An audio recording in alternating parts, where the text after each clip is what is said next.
Magandang araw po mga kaban. Welcome po sa Pinilang Alakbay. Ayan, naway safe po lahat. Medyo okay na po ako. Napakasaya ko po. Nagbigay po sa akin ng kapatid ko ng ginisang munggo.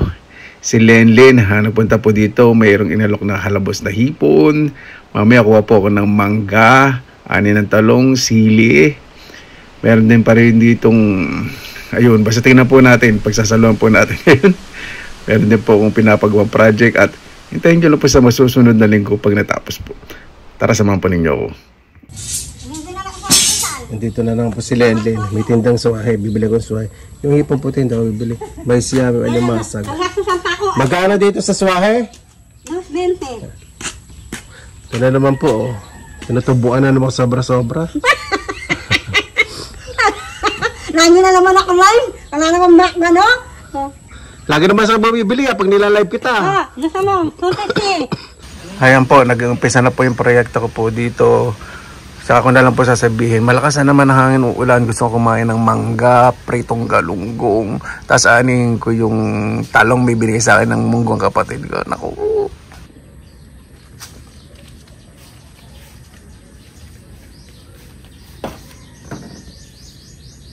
Laki nitong isa na to. Ang laki ng bunga nitong John Mango na ito.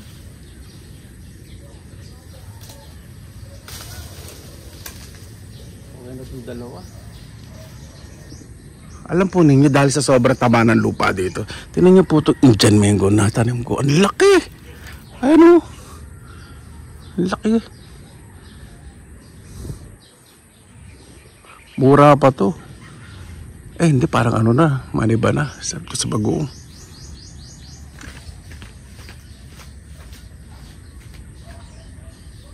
Medyo katigas ko na.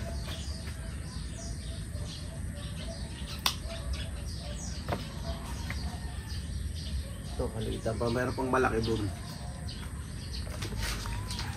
Yan. Dami sili. Siguro isa lang. Ayoko na masyadong maangang.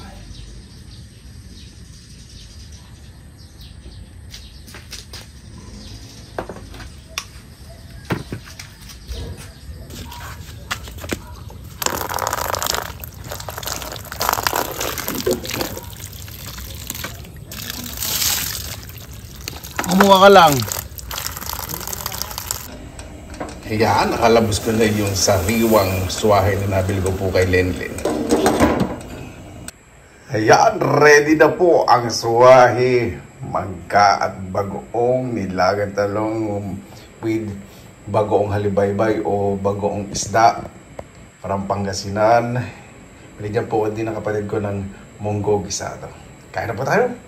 Mabuhay yan! Maraming salamat na po sa Panginoon. Kasama-sama na naman po tayo. Naway safe po ang lahat.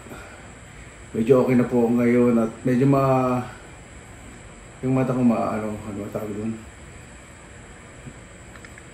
Yun, parang inaantok pa rin. Kalimutan ang Tagalog doon. Bago tayo isa, pasalamatan po muna natin ang Panginoon. Panginoon, maraming salamat na naman po sa araw na bigyan niyo po sa amin. Naway ang bawat tao po na nanonood, mas makita po yung positibo po sa kapwa. Kaysa po yung iniisip po nila may ibang bagay na ikapipintas po nila ng kapwa. Sana'y makita rin po nila ang kanilang dumi sa sarili at hingi po ng tawad po sa inyo. Makagaway po ang mga malalaki po sa kanilang pamilya, makauwi po ng ligtas, lahat po ng mga alis ay makubalik po sa bahay ng ligtas. Kayo pong lahat, Panginoon, sinusuko na po namin sa inyo lahat sa kanan ni Jesus. Amen. Yan, kasanap na natin. Pag medyo okay na po ako, babalik yung medyo nabawasan po ng 2.28749% yung bangis ko. Masakit kasi. Babalik ko po yun, don't worry. Takas ang tama. Wala pala akong lalagyan lang ng mga miss-miss. Pasensya na po. Bay lalagay. Mamaya na lang may tissue. Yung mga miss-miss dito na lang siguro.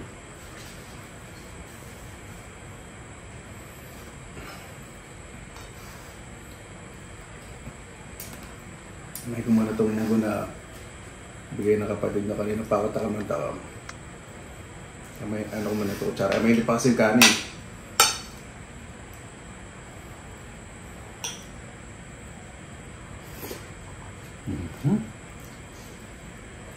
Ako.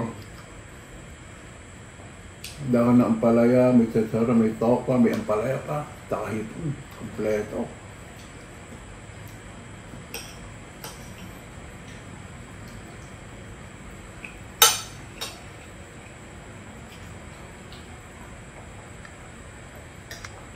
Sarap.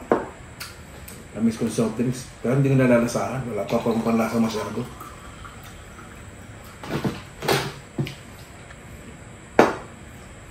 Mukha na yung suhada. Medyo na-overcook yung suhari. Sarap. Yummy, yummy.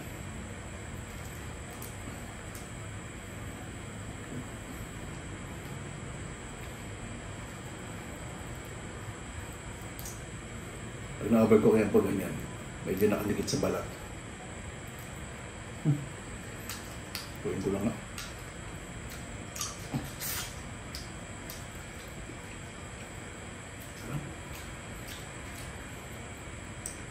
Ilagay ko muna sa chiller kasi busy po maghapon dito. Dahil ko pinalamot. Malamot yung balat na suhay, malambot pa.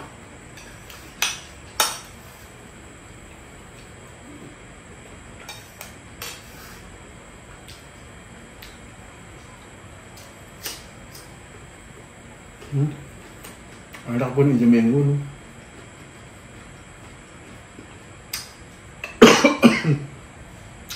Excuse me. Mataba po kasi yung lupang pinatamba ko.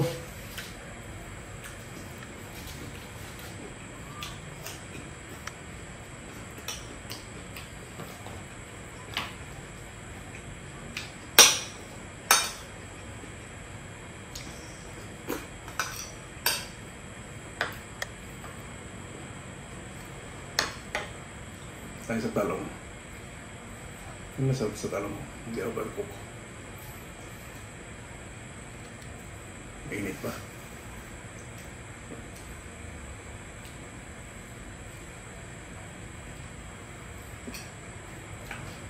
Hindi ako makapaggamay, pasensya na, hindi po ako makapaggupit ng kuko. Pero maganda po talaga kamay ko. Sa mga compliments po, ganda po talaga kamay ko. Hindi, totoo po. Yan po yung ano ko, isa sa mga assets. O, di ba? Kailangan embrace mo yung sarili mo. Ikaw lang naman pumupuli, di todo-todo mo na.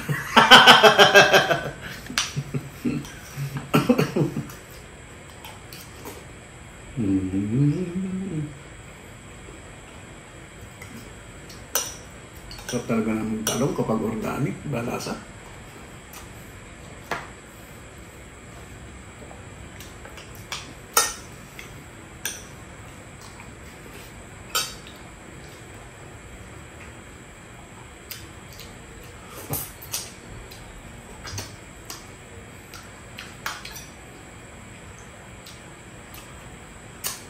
Ito mas marami po suka kaysa sa mag-uong.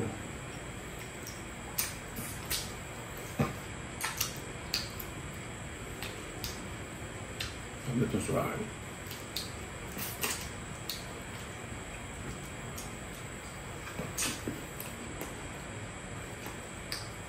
Parang meron din siyang maliliit na parang sugpo. Nahalo. Ito. Yun o. Sabi ko, paano mga nagtunat yung balat? Pero okay lang. Matamis naman eh.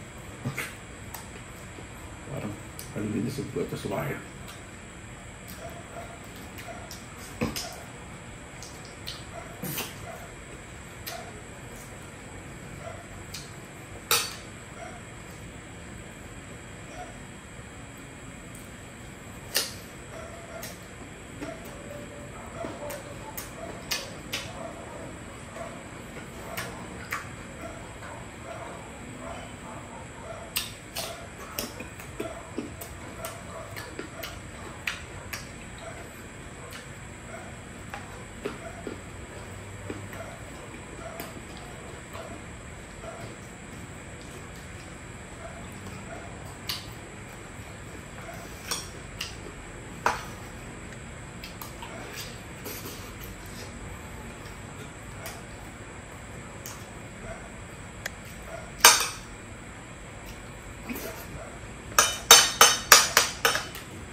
Pinabawit ko muna sa iyo para mas masarap malamig.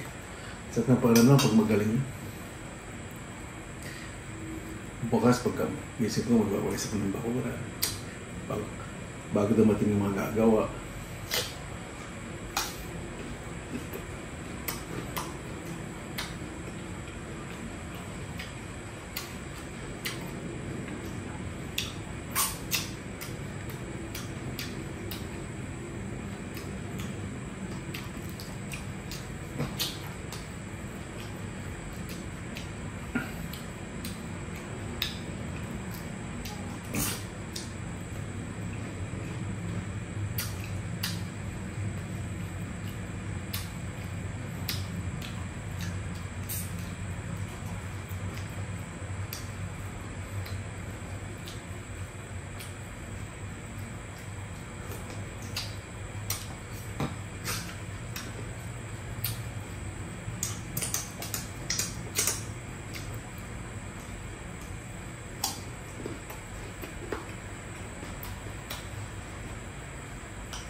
So, talaga suwari.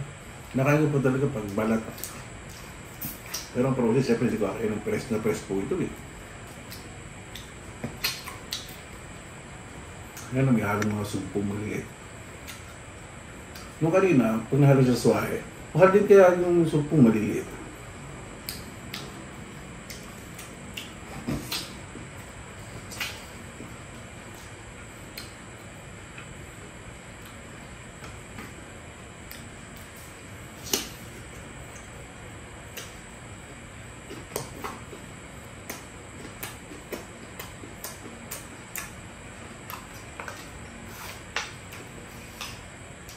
Kita na ko itong isang talong para almusal na bukas. Hindi rin po masyado makapagluto eh. Yun na po nakapagluto.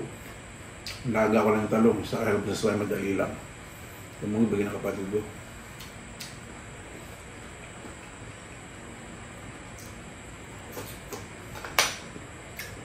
Ito kalma ito.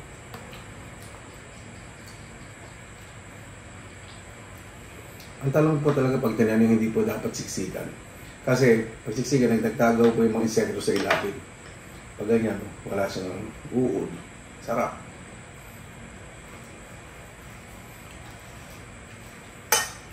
Sa pag makapal na po yung dahon, binabawasan po. Napapanood ko po yung mga Thailander, ano po ginagawa po nila.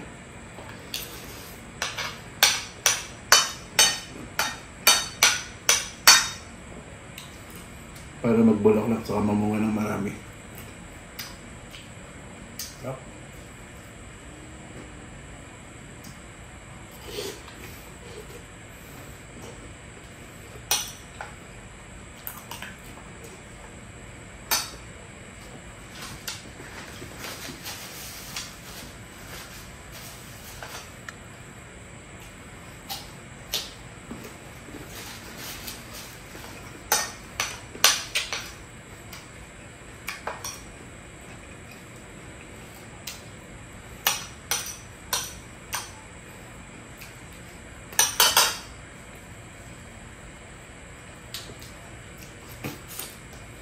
Ito malaki. Suwari. Wala kasing gitla-git tayo. Pakita niyo pa ito pag may gitla-gitlaw. Supo. Supo. Minahalo.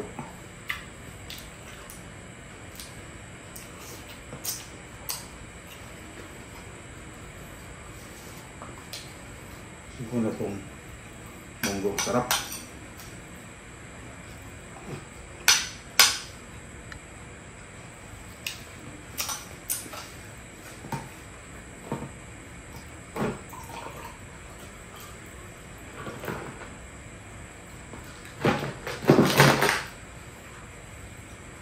So po talaga sa munggo, may lalasahan po ang konting pait. Ito naranasan ang konting pait. Perfect na pagkakaluto.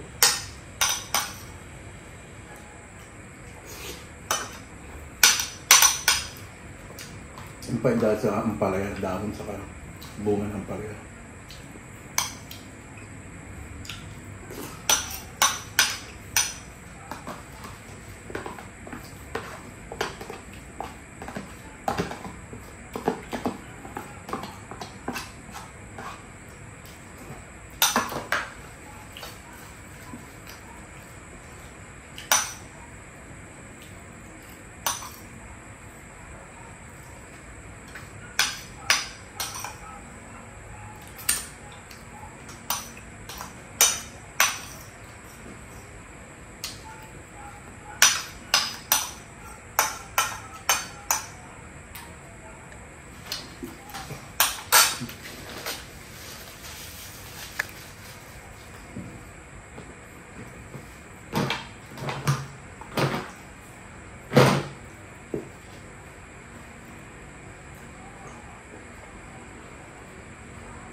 Solve na solve. Sobrang sarap. 100% Pinoy food. Paano ba bago tayo magtapos? Salamat na po muna natin ng Panginoon. Okay na, maraming salamat na po sa mga biyang po sa amin.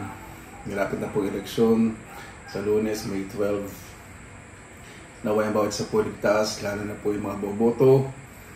Naway, wala pong mangyari hindi maganda, maging payapa po ang sasapin na eleksyon. Kayo na po bahala po sa amin. Isinusuko na po namin sa inyo lahat sa alam na Jesus namin. Paano po, maraming salamat. Ano po sa inyong oras na ilan sa kinilangan lakbay po sa lagi po tayong positive vibes, good vibes. God bless. Ingat po lagi mo ng araw. Laban lang!